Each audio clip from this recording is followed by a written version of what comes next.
Hello everyone, and welcome back to my roxyfur inspired card challenge week number 6.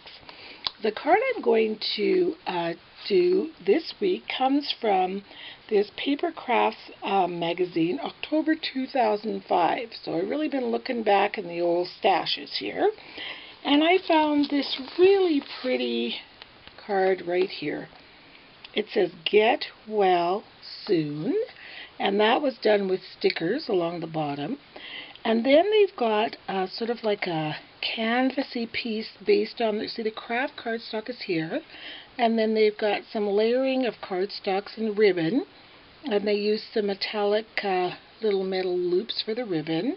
And then I believe this is printed paper of the flowers, and it says "Dear Friend."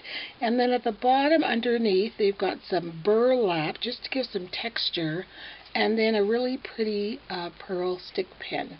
So I was quite intrigued by the look of this card. Again, I'm so attracted to all the different layers. So what I'm going to do, I'm going to start off with a pink basic card. I ran it through the Swiss Dot folder, the Cuddlebugs folder. So that's my background. And I'm just going to ink around the edges with some brush corduroy. Just using a makeup sponge. And just kind of roughly ink around the edges. I thought that card kind of had a really nice little vintage feel to it. I really liked the way it looked, and when I was picking out my card colors, I found that I was using a lot of pink and brown, which is very similar to what they had in their card. So I've done that with that. And then instead of the burlap, I found this packaging looked like this. I'm not even sure what came in it, but I loved it. I was so intrigued by it, and I thought, I'm sure one day I'll use it. So today I'm going to use it in the background as a replacement for that burlap piece that they had. So I just trimmed it roughly about the size of the card front, but I want to make it a little bit smaller because I want to be able to see a little bit of that pink around. I don't even know what this is. It's like woven craft paper. See, and it's kind of got a bit of a stretch to it. It's amazing what you get in the mail or in packages and stuff, and I always have a look at it and make sure that before I recycle it, maybe I can use it. So there. I just want to leave a little bit of the pink around. Oh, before I get started too, I'm going to use my corner chomper, the 1/2 inch, and just chomp the corners, the bottom corners there, like so. And then I'll just run some of that ink around it again, because I just kind of took it off and I was chomping. There. So I've got that. And so I'm going to glue that down with my glue gun. The next thing I'm going to do before I get that done, clean up this mess here, I'm going to take this cardstock. This is Wild Raspberry, K & Company Wild Raspberry, which is an older paper. Very pretty. I love this. So I'm going to ink around that. And then I used some core color cardstock. And I honestly cannot remember what the bundle was from, but I ran it through. So I've got that inked, put that aside. This is the core colored cardstock I used. So it's got the yellow on the other side, and then I ran it through the Stampin' Up, I think it's called Mini Flowers. So you can see those little flowers there. So I'm going to just take an emery board here and just kind of sand. Core color cardstock is awesome because when you sand underneath, the underlying color peeks through the dark color. See, like that. And it is the coolest stuff. And I thought this would replace the piece of, they kind of had distressed piece of, almost looks like a canvas piece or something. So I thought, well, I'll use this. You're just trying to, when you're copying, I don't want to say copying, but using cards for inspiration. That's the thing you do. You look at it and say, oh, oops, I just bumped my camera. Oh, they've got a piece of some kind of texture there. Let me see what I can use, and so on. There, so some of the little yellow flowers are peeking through. Doesn't that look cool? So I am going to glue this onto here. I think I'll just use my ATG gun to get that done. And then I'm going to take a little stick pin. They had a pearl one, but I had some, they were little hearts with pearls on the end, and they were pink and blue, so I'm going to use those. And before I attach this to the card front, I am just going to attach my little stick pin with the pin poking that way. So this is the one I'm using. It's a little tiny heart with a little pearl on the top. Now I'm going to use some foam tape to adhere this to the card front after I use a glue gun to glue this on top. So I'll be right back after that's all done. Okay, so I've attached this color core cardstock, the printed paper, down onto my webbed paper background, and I used foam tape like I mentioned, a pretty little stick pin, and you'll probably notice too these metal eyelets. I'm going to be attaching a ribbon through them. They're from the, I think it's called Hardware from Stampin' Up, and there's a whole bunch of brads and rings and all kinds of different kinds of metal hardware. You can get them in pewter or in copper, and I think also in antique brass. So I've got a couple of tins of those, and I haven't used that for a while. So I've got those through there. But before I attach my ribbon, I've got some Prima flowers I'm going to add. I know they used printed flowers, but I want to use Primas.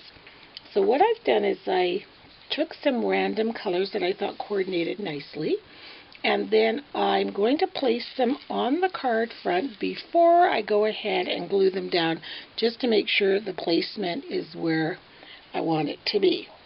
I'm going to put that big yellow one there. I also stamped out Easter wishes.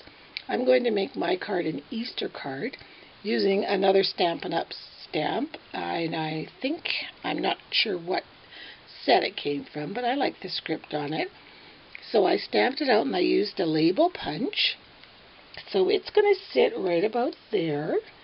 So I'm just going to lay my flowers kind of how I would like them to kind of appear on this card front. So it kind of will look a little bit like printed paper, or at least semblance of what they had for printed paper. And then I'll put a pink one here and just tuck this behind there like so. Okay? Now, what I did for the centers of the flowers, I took a whole bunch of little mini buttons, and when I'm going to be doing a project with, I know I'm going to require a whole lot of buttons, before I start the project, I string a whole bunch of buttons. I put some white twine on a needle, and I just string a whole bunch of buttons and knot them all on the tops, and then I can just take them out quickly. I don't have to knot them. I just clip them where I want them, glue them in the center, and they're ready to go. So I'm going to first attach my ribbon. Now that I kind of know how this is going to look, I'm going to take some nice brown satin ribbon. I think it's about a ½ inch wide. And I'm not going to be making a bow. I'm just going to knot it, run it through, I don't know if you can see there, run it through this side and the other loop. And like I mentioned before, this is just attached with a little brad on either side. Really easy. This is actually quite a simple card, even though it looks like it's got a lot of elements to it. None of them were difficult or took any time at all to do. There we go. So I am just going to attach, tie a knot, cut this with my scissors. About here. Tie a knot. This way I don't have to worry too much about how good of a bow I tie. So just get a good, nice knot right there. There we go. And after I attach all the flowers to the front, I will then trim the ribbon a little bit more. So now I'm going to go ahead and glue down my pretty little flowers. So the Easter wishes is going to go right here. And I'm going to use foam tape. I love this foam tape, but I've mentioned that a million times. I also inked around the edges with brush corduroy on that too. And this is just the flip side of that core color cardstock. Just had little pieces sitting around, so I thought, why waste it? And it'll all coordinate. Now, I've got my yellow flower is my biggest one. So it's going to go there. Using my glue gun, which is the fastest way to get these attached. Go about there. I'll take this little pink guy and tuck it behind. Making sure not to cover up the sentiment too much. I want to make sure I can see all the centers of all of these little flowers so that when I put the buttons on them, it's all quite visible. And the last one will be just tucked just a little bit behind this guy here. There we go. Now, all I have left to do is trim these buttons. So you can see how I pre-knotted them all, so I'll just trim it so I get, see, the button I want. Boom, and you have a tied ribbon all ready to go. Love this.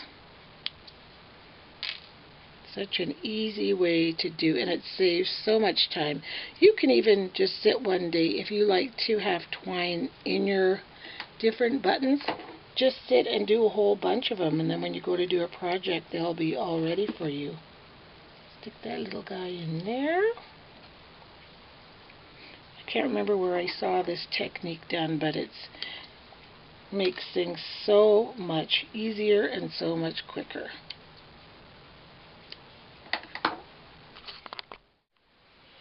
So here I'm back with the original card, and like I mentioned at the beginning, they used stickers and they made it a get well card. I made mine into an Easter card. They had printed flowered paper there, and they used twine, and they used that kind of burlap-y stuff underneath to give it texture. They had ribbon also on a little ribbon metallic thing there. They used a twine actually for that, and then ribbon this way, but I thought it was a little too busy. So now I will show you my rendition of the cards. So there you go. It's all finished. Got the bow, the little twine buttons, the stick pen, the texture. Can you see the color core paper that was sanded, and then that cool paper underneath, that craft paper, and then the dotted Swiss, and then of course the ribbon and the metallic. So there are my two finished cards for this week. And now I've got my Easter cards already done. So thanks a lot for watching, and I hope those of you who haven't begun this card challenge jump right in. It is so much fun. We're all creating so many fun things, and I get so excited when Roxy uploads each weekly challenge, and I don't know, it's just such an inspiration. I know I could take my books and do the cards anytime I want, but it's just so much fun just to wait to see what she's going to create. So thanks for watching, and we'll see you next time. Bye-bye.